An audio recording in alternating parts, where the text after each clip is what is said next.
The Denver Broncos have released Randy Gregory. Should the Dallas Cowboys consider bringing him back? All that and more in this episode of the Locked On Cowboys podcast. You are Locked On Cowboys, your daily Dallas Cowboys podcast. Part of the Locked On Podcast Network, your team every day. Locked On Cowboys. Locked On Cowboys. Welcome back to the Locked On Cowboys podcast, part of the Locked On Podcast Network, your team every day. We'd like to thank you for making us your first listen of the day. I am your host, Marcus Mosher. You can follow me on Twitter at Marcus_Mosher. Joining me today, as always, is Landon McCool. Check him out on Twitter at McCoolBCB. Landon, we're going to get to Twitter questions today, but we've got to start with Randy Gregory, who was released from the Denver Broncos after, I believe, just 10 games. He signed a 5-year, $70 million contract. My question to you is, should the Cowboys bring him back? I feel all sorts of different ways about this. And you and I were talking about this before the show started. Like, I have a lot of feelings, but I don't know that I have a conclusion on how I feel, like if they should or not. I kind of I guess if you were putting a gun to my head and forcing me to answer, I kind of think that they should not consider it. I mean, I think it's close. Look, there's so many angles here. First of all, the way in which he left the Cowboys, I think is the first thing we got to stop at, right? Like the situation and the way that it goes both ways. Like the Cowboys felt like they were slighted by Randy Gregory, who, you know, walked away from what they perceived to be a handshake deal for him to come back to the Cowboys. The Randy Gregory feels slighted because he felt like the language in the contract was a surprise to him about, I think it was about recouping injury cost or something like that.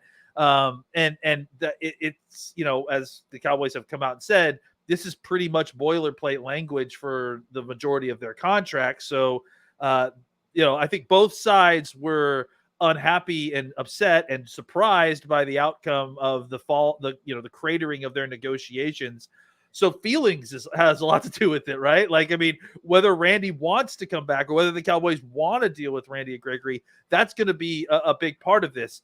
I think the other part that we have to discuss is this the same Randy Gregory that walked out the door a few years ago? I don't know that it necessarily is, but I also don't know that he can't get back to where he was, you know, simply if it was a change of scenery problem or what it was. But I do know this: Randy Gregory is no spring chicken anymore, which is surprising considering how few snaps he's played throughout his career. And I don't think his play in Denver, from what I saw, was something that, you know, was worth mentioning a ton. And if the question becomes, would I rather have a more consistent, but, you know, consistently less healthy version of Randy Gregory than Dante Fowler? I think the answer is I don't know. And since Fowler's on the team, I think the tie goes to the runner for me. And that's kind of the way that I'm leaning here as well. Let's get into the player really quickly. Gregory turns 31 in November. He's coming off another injury, a major injury where he had to miss most of last year. And the numbers have just declined. And I don't care about the sack totals and stuff, but his game is based on rushing the passer, right? His win rate over the last 2 years has dropped down to 12%. That would be the lowest of any edge rusher on the Cowboys right now. His run defense grade, according to PFF, is 81 out of 121. Like he's just not a good run defender. The run stop stuff has all gone way downhill. There's just a chance that the player that we saw in 2019 and 2020, he just might not be there anymore, Landon. Yeah. Like that's the hard part, because what we saw of him when he was at his peak was somebody who can add a lot of value to this defense. I just do wonder, at the age of 31, after so many different lower body injuries, is he kind of a shell of himself anymore? You know, I hate to compare it because it's not quite like this, but it's almost like Jalen Smith in the sense that it took Jalen so much to get back to something close to what he was that it sapped him of the length of his ability to maintain that level.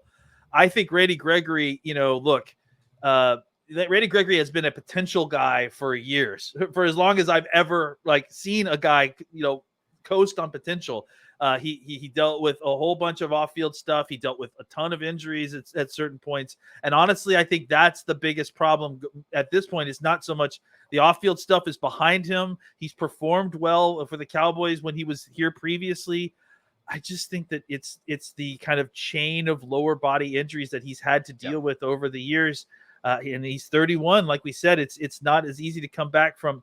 I just think that for me, I believe Fowler is going to be there week in and week out. Obviously injuries happen, but he's been pretty durable for the most part of the last few years. Yeah, and considering we're talking about a rotational defensive end who's not going to play special teams, he needs to be on the field, because you can't just sign him and make him inactive for half the games because he's dealing with injuries, and suddenly now you've got a roster problem, not just a Randy's injury problem. So I think if you sign Randy Gregory, his signing wouldn't impact any of the top 4 defensive ends on this team: Parsons, Lawrence, Armstrong, Fowler. I think they all play the exact same amount. It's probably Sam Williams that would see a decrease in snaps, and maybe even Sam Williams is inactive.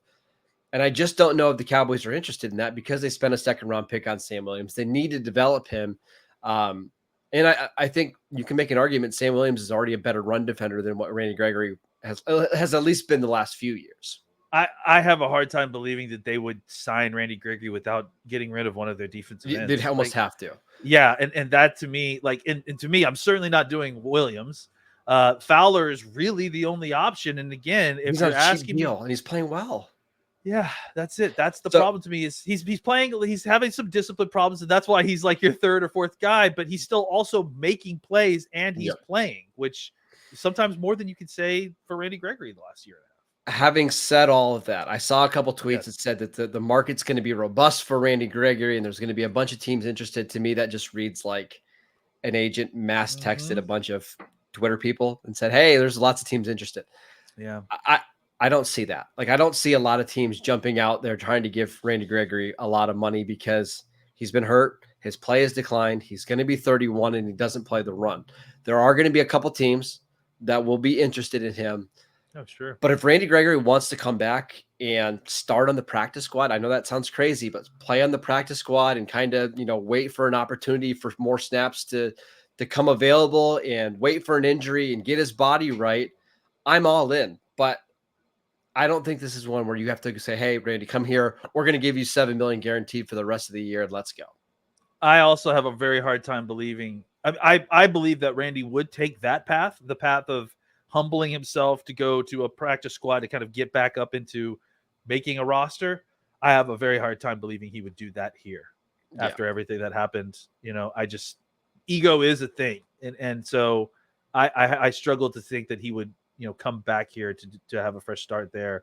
I imagine he would want to go somewhere where he feels like he would get the opportunity to, if he's going to be on a practice squad, be called up and be playing. And I don't know that that's necessarily the case even if he came here. Why do I get the feeling that we're going to see another number 94 from the Cowboys go join the San Francisco 49ers, and maybe we'll see him in a championship game down the road? Well, this has happened before in Cowboys history, right? Yeah, but we already saw the 94 leave to go play in Denver, which was which is the other path that they take. Yeah, the market. That's true. I forgot about that one as well. I think that it's likely that he ends up. I mean, people keep saying the Patriots, and that to me it makes a lot of sense. Yeah, but I can see that. I just think he's going to go someplace where he's going to get an opportunity to get some snaps. Be a rotational guy at the very least. I mean, I'm not ruling it out though. He loves Dan Quinn. Not. This is an organization that he knows. The Cowboys do like to take chances on talent like him, and if it costs him absolutely nothing to to have another defensive end that could get you 5 or 6 sacks, over the course of a season, we shall see. Landon, we've got a bunch of other Twitter questions I want to get to. Let's talk about Mazi Smith, the Cowboys' first-round defensive tackle, next. This episode is brought to you by eBay Motors. Our partners at eBay Motors have teamed up with Locked On Fantasy Football host Vinny Iyer to bring you some of the best fantasy picks each week, all season long. Whether you're prepping for a daily draft or you're scouting the waiver wire, every week we're going to provide you the players that are guaranteed to fit on your roster. So let's see who Vinny has picked out for us in this week's eBay's Guaranteed Fit Fantasy Picks of the Week. This week, it's Joe Mixon. Bengals running back Joe Mixon is off to a slow start with the rest of the offense slumping as Joe Burrow continues to battle back from his calf injury. With the receiving corps, shorthanded because of T. Higgins' rib injury, and the Cincinnati team just desperate of a road victory. They got to get a win starting out 1-3. Look for the team to focus on running with the rushing attack and the defense. The Cardinals have allowed some ample production on the ground. So look for Joe Mixon to get 80-plus yards and a touchdown on Sunday. Vinny Iyer from Locked On Fantasy Football is going to help you win your fantasy championship. And eBay Motors knows that a championship team is about each player being a perfect fit. The same is true with your vehicle. With over 122 million parts for your number one ride or die, you can make sure that your ride stays running smoothly. Brake kits, LED headlights, roof racks, bumpers, whatever your baby needs, eBay Motors has it. And with eBay's Guaranteed Fit, it's guaranteed to fit your ride the first time, every time, or your money back. Plus, at these prices, you're burning rubber, not cash. Keep your ride or die alive at ebaymotors.com. eBay Guaranteed Fit only available to U.S. customers. Eligible items only. Exclusions apply. Welcome back to the Locked On Cowboys podcast. We want to let you know about the Locked On NFL Kickoff live show every single Friday. Locked On will go live at 2 p.m. Eastern on every Locked On NFL YouTube channel. Host Tanitra Batiste, Jarvis Davis, and Kyle Krabs will break down every game on the NFL slate to get you ready for your team's matchup, your fantasy lineups, and your betting angles, and so much more. Plus, get in-depth local analysis from our stable of NFL hosts across the country who know their teams better than anybody else. Find Locked On NFL Kickoff live every Friday at 2 p.m. Eastern Time on any Locked On NFL YouTube channel. All right, Landon, let's get to a question. This one from Amiz. He wants to know, can we get an update on the progress of Mazi Smith? How has he done so far in the first month of the season? I haven't paid enough attention to the interior defensive line. What do you think?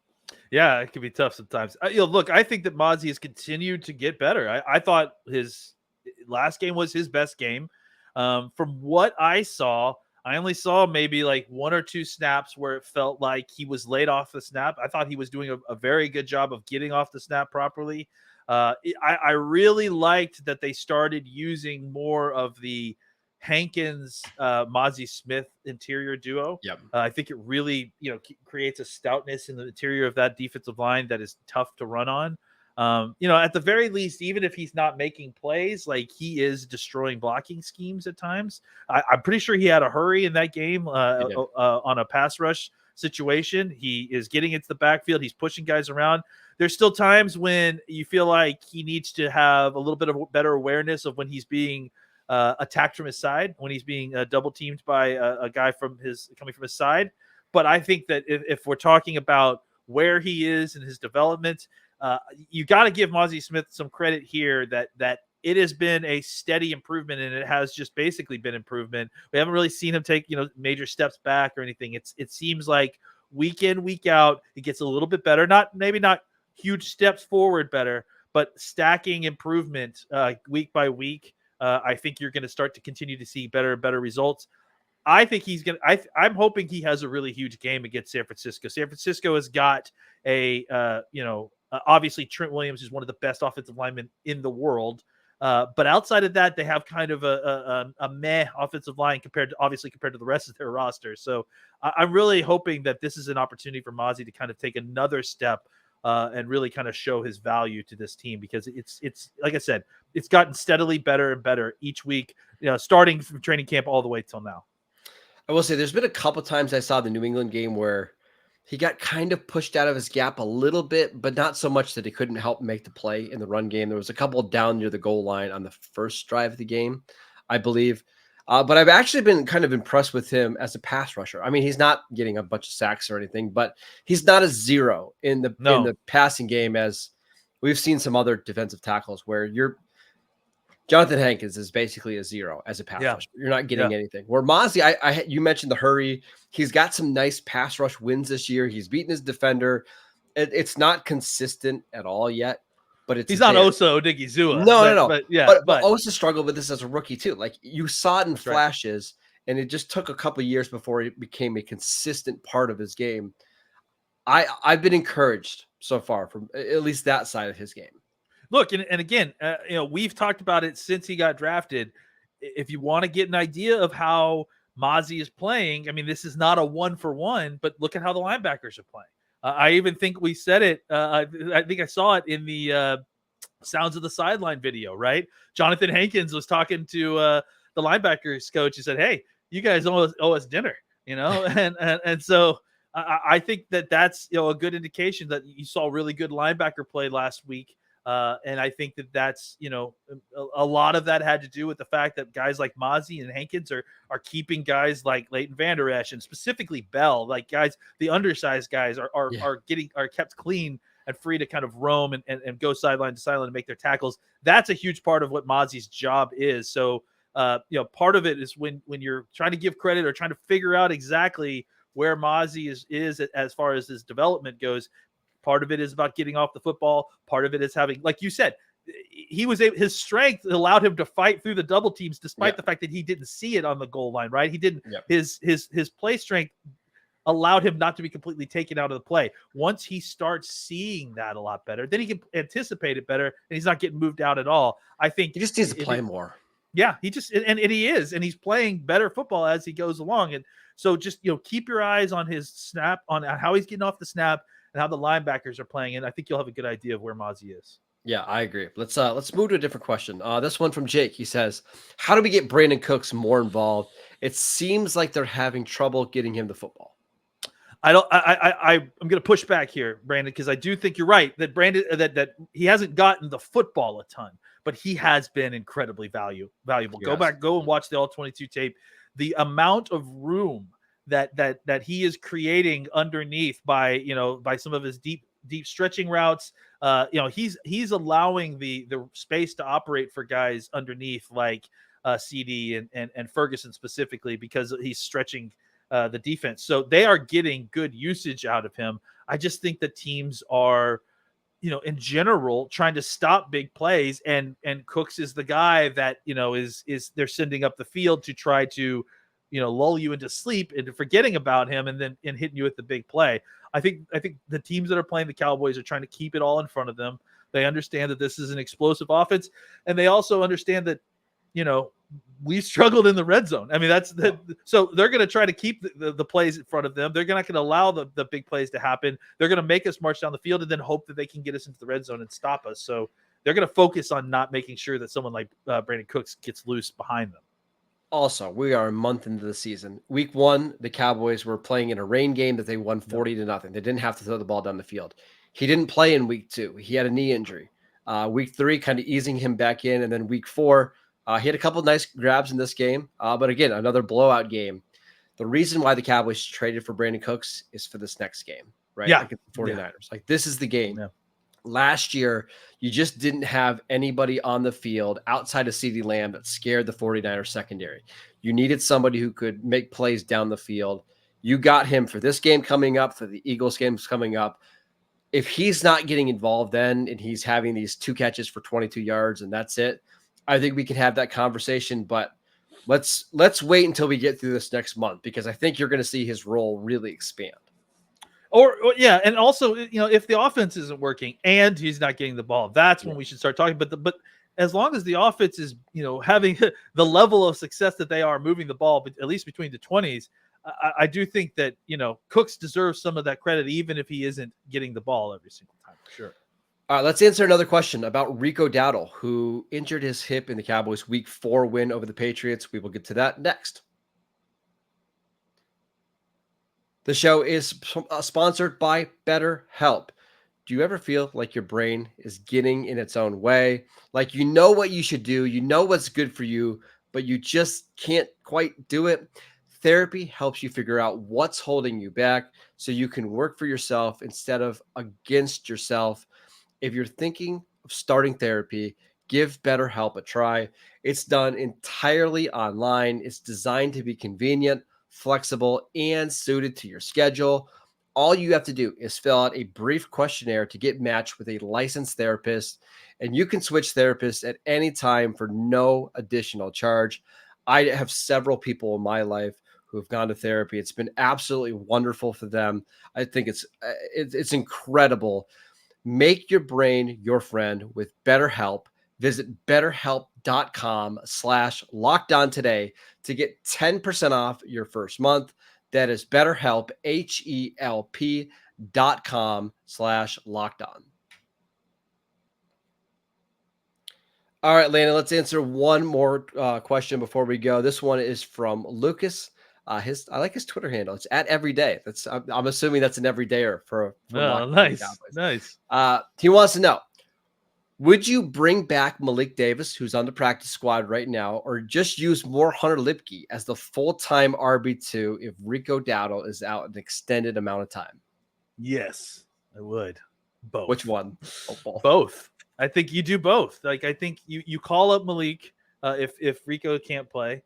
You just use one of your call ups for him, and then you obviously turn around and give Hunter Lipke some red zone attempts, right? I just think that, as far as the distributing touches and running the offense part of it, I think you put Malik Davis in and it's great, right? And it's fine. And then when you get down in the red zone, some of those, heavy carries that you may want to give Rico, you just give those to Hunter Lipke and give him, like 4 or 5 carries a game, maybe 3 or 4, not even that much, right? And then Davis, 19, 20 carries a game. Well, let's give him 20, 25 carries a game, maybe 30, 35 catches.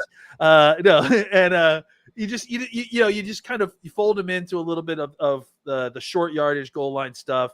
Davis can kind of carry the load when you're just trying to run the offense and give Pollard a breather.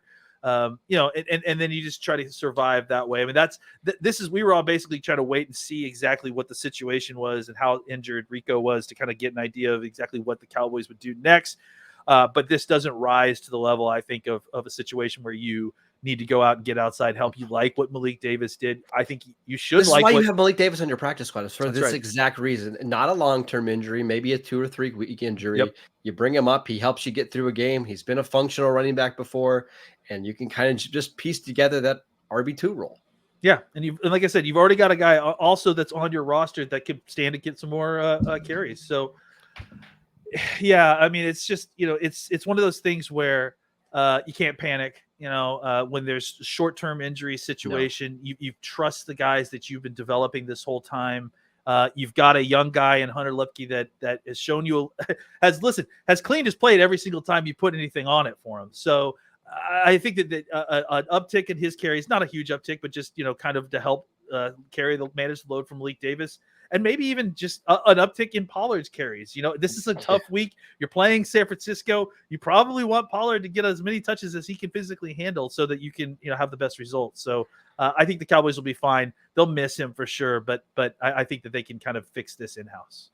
I have to also ask you about Deuce Vaughn because he's the one running back that's on the roster that we didn't mention in replacing Rico Dowdle, and I think there's a reason for that. Not saying the Cowboys should move on from Deuce Vaughn or have him inactive or whatever, but at the same time, he struggled. He's struggled the last few weeks. Yeah, it's been a real struggle. It just seems like it, and it's seemingly constantly happening no matter what's happening. Whether it's a run play, a pass blocking, he's really just having a hard time, and he's had a series of bad snaps in a row. I think he had 1 or 2 carries that were positive and showed you some good stuff. But I mean, the numbers tell the tale, to be honest. Like I think he averaged less than a yard per carry, I think, in that game. And just the success rate when he's on the field is really low. And I know those numbers can be noisy, but you also see that on tape. It describes what you're seeing on tape. So, I think that part of it is kind of like when he's getting into the game and who all's in the game at that point. That is, I think, the portion of it. But I've seen too much negative play with him on the field and almost no positive yet during the regular season. So I just feel like whatever it is, like force feeding Vaughn at this point probably needs to kind of be tapered off a agree. little bit more until we can figure out like something that gets him more comfortable, or till he gets to a point where he's seeing things a little bit quicker and It's and slowing reacting a down little for bit. him. It's Yeah. probably everything is going a million miles per second right now. So it'll come. It's just he's having a tough go of it in the first month of the year, and that happens to a lot of really The good difference running in backs. speed is Yeah. just between preseason and where we are now It's is massive. is nasty. So it's tough for guys.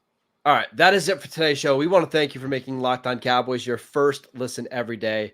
Every dayers. On tomorrow's show, it's a crossover show with Locked On 49ers. Make sure you guys tune in for that. It's always a lot of fun with our guy Brian Peacock and our guy Crocky. So make sure you tune in for that. We are free and available on all platforms. Go check out the show on YouTube. Go follow Landon on Twitter at McCoolBCB. I'm at Marcus_Mosier. We'll see you guys next time.